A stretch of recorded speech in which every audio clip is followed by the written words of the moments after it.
জামাতের জনপ্রিয়তাটা কিন্তু এলাকা ভিত্তিক কেমন যে জামাত কিন্তু ঢাকা বিভাগে জামাতের খুব একটা আওয়াজ দেয়, জামাতের ভালো অবস্থান নাই।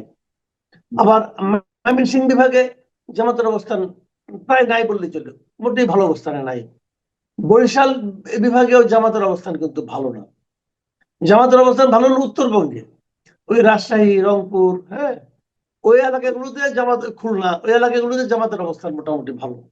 তাহলে ওইখানে হয়তো একটা কম্পিটিশন ভালো, মানে কি তার মানে তারা সরাসরি জিতবে তা না, মানে বেশ কম্পিটিশন তারা করবে, ফাইট করবে। এই অবস্থান কিন্তু এই সমস্ত বিভাগগুলোতে নাই। কাজে আপনি প্রতিদ্বন্দ্বিতা যদি বলেন, সেটা তো সারা দেশের প্রেক্ষিতে আপনাকে হিসাব করতে হবে। একটা আঞ্চলিক প্রতিদ্বন্দ্বিতা কিন্তু সারা দেশকে করে না, প্রভাবিত করে না।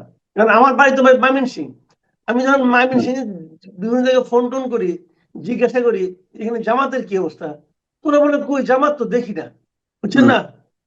এখন মনে করেন এদের যারা বলে তারা তো অত পলিটিক্স করে না, তারা এমনি সাধারণ মানুষ, তো তাদের চোখে তো পড়ে না। এটা আমি বুঝি না কিছু কেমন কি হবে।